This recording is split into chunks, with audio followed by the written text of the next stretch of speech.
Madam charger. Thank you. Nandini കേറിയിരിക്കേ. ഇരിക്കടോ.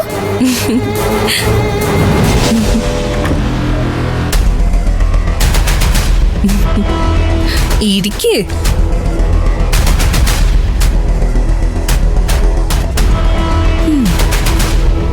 കുറച്ചു നേരം നന്ദിനി ഇവിടെ ഇരുന്നു വെച്ച് സൂര്യ തിരക്കോ ബഹളം ഉണ്ടാക്കോ?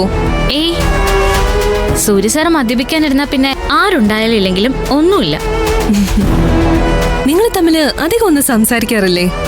ആ, ചിലപ്പോ സാർ കുറെ നേരം സംസാരിച്ചോണ്ടേയിരിക്കും. എന്തിനെ പറ്റി?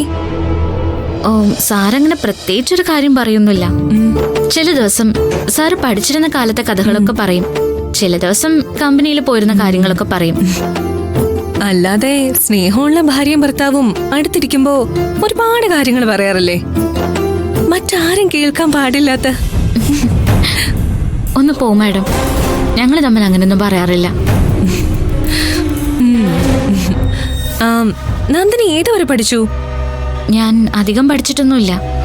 വീട്ടിലെ അവസ്ഥ അങ്ങനെയായിരുന്നു. എനിക്ക് പഠിക്കാനൊക്കെ ഇഷ്ടമായിരുന്നു.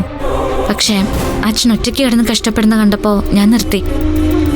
10ാം ക്ലാസ് എഴുതിയില്ല. അയ്യോ, അത് കഷ്ടമായല്ലോ. അത് കുഴപ്പമില്ല മാഡം, എന്റെ അനിയത്തിമാരെ നന്നായിട്ട് പഠിക്കും. അവർക്ക് 2 പേർക്കും നല്ല മാർക്ക് കിട്ടുകയും ചെയ്യും.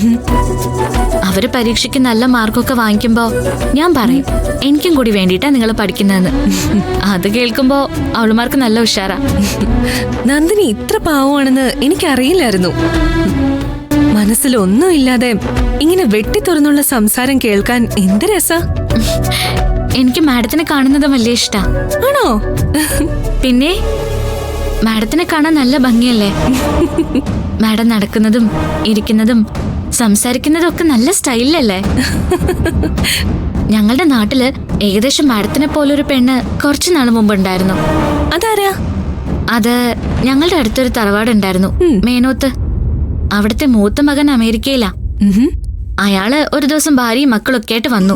അതിലെ മൂത്ത മകള് ഏകദേശം മാഡത്തിനെ പോലെയാ. ഞാൻ അവരോട് സംസാരിച്ചിട്ടൊന്നുമില്ല, പക്ഷെ ഞാൻ അവരെ കണ്ടെങ്ങനെ നോക്കി നിൽക്കും. ഞാൻ ധരിക്കുന്ന പോലത്തെ വേഷങ്ങൾ ധരിക്കാൻ നന്ദിനിക്ക് ഇഷ്ടമുണ്ടോ? അയ്യോ, എനിക്കതൊന്നും ചേരില്ല. എനിക്കങ്ങനെ നടക്കാനും പറ്റില്ല. അതൊക്കെ വെറുതെ തോന്നുന്നതാ. നന്ദിനി എന്നെ പോലെ ഒരുങ്ങിയാലേ നന്ദിനിയെ കാണാനും നല്ല സ്റ്റൈലായിരിക്കും. നമുക്ക് ഈ സ്റ്റൈലൊക്കെ മതിയപ്പാ. നന്ദിനി, പെട്ടെന്ന് റൂമിലേക്ക് പോകാൻ തിരക്കില്ലെങ്കിലേ നമുക്ക് കുറെ നേരം ഇവിടെ ഇരുന്ന് സംസാരിച്ചാലോ? ഉറക്കം വരുന്നത് വരെ. അതിനെന്താ, മാഡത്തിന് ബുദ്ധിമുട്ടില്ലെങ്കിൽ എനിക്ക് ഒരു കുഴപ്പമില്ല. അല്ല സൂര്യ, സാറ് കുറെ കള്ളു കുടിച്ച് കഴിയുമ്പോ ഒരൊറ്റ കിടത്തങ്ങ് കിടക്കും. പിന്നെ നാളെ രാവിലെ 10 മണിക്ക് നോക്കിയാൽ മതി. എന്നാ ശരി. എനിക്ക് നന്ദിനിയുടെ വീട്ടിലെ കാര്യങ്ങൾ അറിയണം, നാട്ടിലെ കാര്യങ്ങൾ അറിയണം, അനിയത്തിമാരുടെ കാര്യങ്ങളും അറിയണം. ഇതൊന്നും ഞാൻ കണ്ടിട്ടില്ലാത്ത കാര്യങ്ങളല്ലേ? നന്ദിനി പറയുന്നത് കേൾക്കാനും നല്ല രസമുണ്ട്.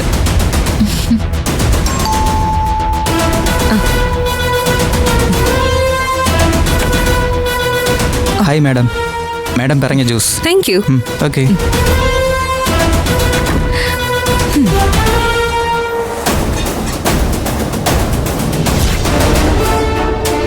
നന്ദിനി ഫുഡ് കഴിച്ചോ?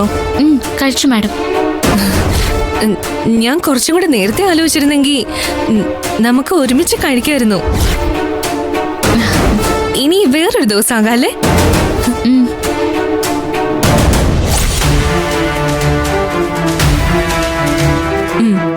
നന്ദിനി കുടിക്ക്. അയ്യോ, മാഡം എന്തിനാ എനിക്ക് കൊണ്ടുതരുന്നേ? ഇതാ കുഴപ്പം. ഇപ്പോ നമ്മള് നല്ല ഫ്രണ്ട്സാ. എന്റെ ഫ്രണ്ട്സിന് വേണ്ടി ഞാൻ എന്തും ചെയ്യും. കുടിക്ക്.